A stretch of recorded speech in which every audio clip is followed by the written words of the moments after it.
Hey guys, I'm Jane. Glad to be invited to this podcast by David. This podcast channel is for you if are interested in premium business and finance tips to help you succeed in your business and stay ahead of your competition. On today's episode, we'll be discussing the topic, business model breakdowns. What I'm going to share with you on this podcast will take the mystery out of how the world's top companies make money and grow. It doesn't matter if you're just getting started with your first business idea or you're just curious about how big players like Amazon, Netflix, or Starbucks keep thriving. You are in the right place and at the right time. This podcast was launched because we do understand how confusing business can seem when you're starting out. When I launched my first business, I was overwhelmed. I didn't know the difference between revenue and profit. I had no idea what a business model was. And when people started talking about customer lifetime value or market positioning, I felt like I needed a translator. But guess what? You don't need an MBA to understand business. You just need someone to break it down for you. And that's exactly what we're going to do today. You and me together for the next few hours, peeling back the curtain on how billion-dollar companies are built. So grab your favorite drink, coffee, tea, or water, and get comfy. Because today, we're not just talking about business. We're stepping into the minds of some of the most successful companies on the planet. Let's uncover their secrets, learn their strategies, and see what we can take back to our own lives. Let's take a look at Amazon, the ultimate scalability machine. Amazon is the place where you can order a blender, a book, and a box of socks all before you finish your morning coffee. But wait, how did a small online bookstore become the most customer-obsessed company on the planet? Let's quickly look at their revenue streams. E-commerce sales. That is, the products it sells directly. Third-party marketplace fees. Amazon Prime subscriptions. Amazon AWS, also known as Amazon Web Services. Advertising. So what is their key strategies? Amazon has what I call relentless customer focus. Everything at Amazon starts with a single question.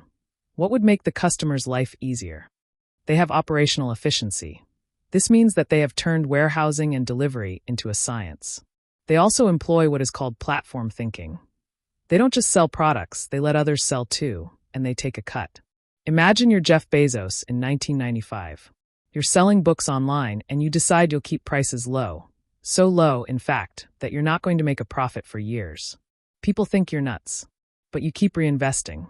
Warehouses, tech, delivery data.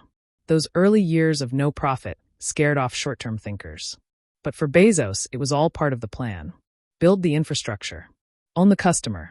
Create habits. Now Amazon owns not just retail, but the cloud. Let me tell you a quick story about Hannah. She's a stay-at-home mom who started selling eco-friendly baby products on Amazon. She didn't create the products. She just found a supplier for the products that she was selling.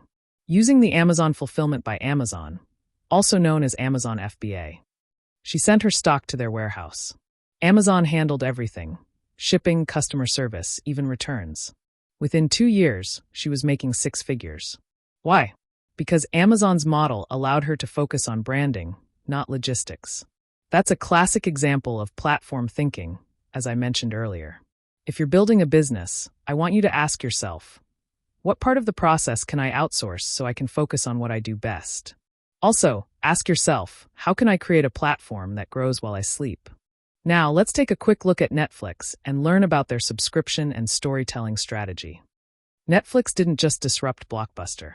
It rewrote the rules of media. And it did it using a simple, beautiful model called subscription. Their revenue streams boils down to 2 simple models, monthly subscriptions, and their global expansion with tiered pricing plans. So what are their key strategies? They have what is known as predictable revenue. Their subscriptions create stable recurring income for the company. They also produce original content from Stranger Things to The Crown. Netflix owns what it streams. They also have what I call data-driven storytelling. Ever wonder why Netflix shows feel like they were made for you?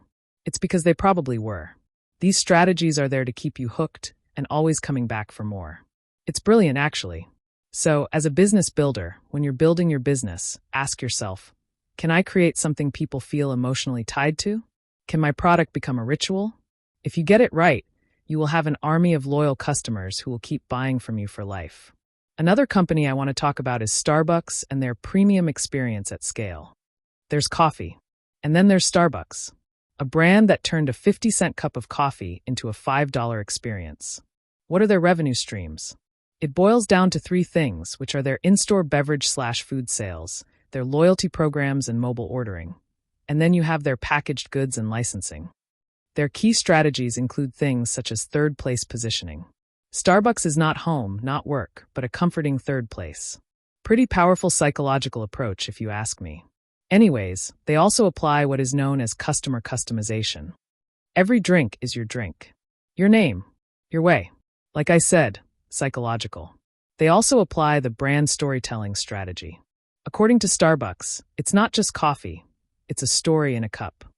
I have a friend, Sarah. Every morning, Sarah walks into Starbucks. The barista knows her name. Her drink is already being made. According to her, that 3-minute exchange sets the tone for her whole day. It's not the caffeine, it's the connection.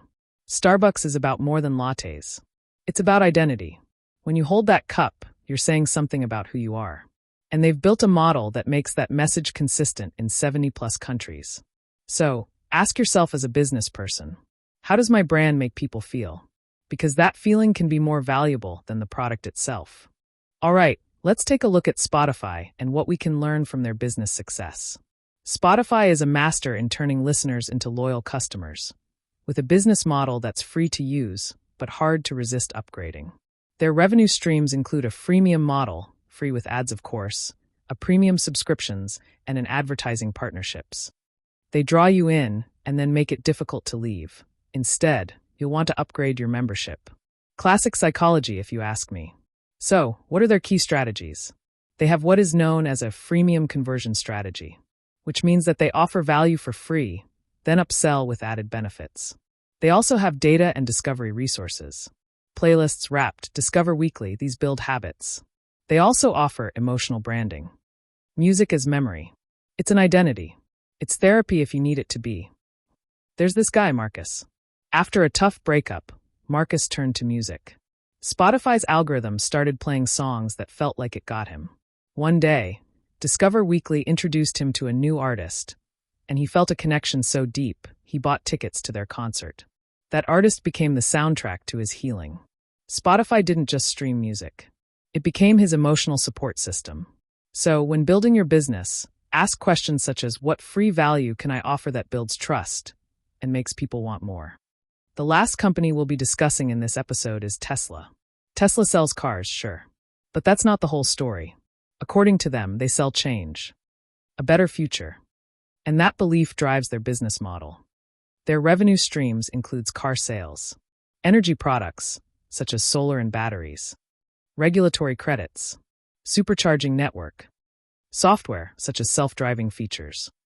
So, what are their key strategies? They operate a direct-to-consumer sales, which means no dealerships, just online orders. They have a very popular and unique brand evangelism system. Elon Musk's fan base is a built-in marketing engine. They are tech first, and then everything else. Tesla doesn't follow the auto industry. It reinvents it, and that's powerful. Let me tell you a short story about Amir. He was an Uber driver who saved up for months to test drive a Tesla. He had no plans to buy. But when he sat behind the wheel, the silence, the acceleration, it felt like the future. He posted a video of his reaction, and it went viral. Tesla reached out and offered him a brand ambassador deal. That's the power of brand, belief, and community. If you're just starting out in business, ask yourself, can I be the face of my brand?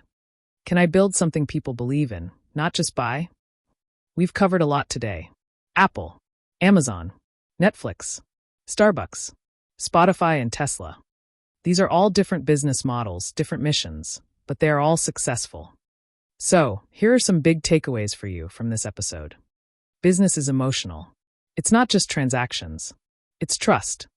Clarity will always win. So, know your value. Know your customer. Know your path. The best business models are clear, repeatable, and focused. Now it's your turn. If you're just getting started, I'll recommend you start with the following questions. What do I love?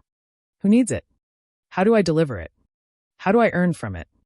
That's your first model, and it's enough to get you started. I'm glad you stayed with me till this point. Maybe you started this episode feeling unsure.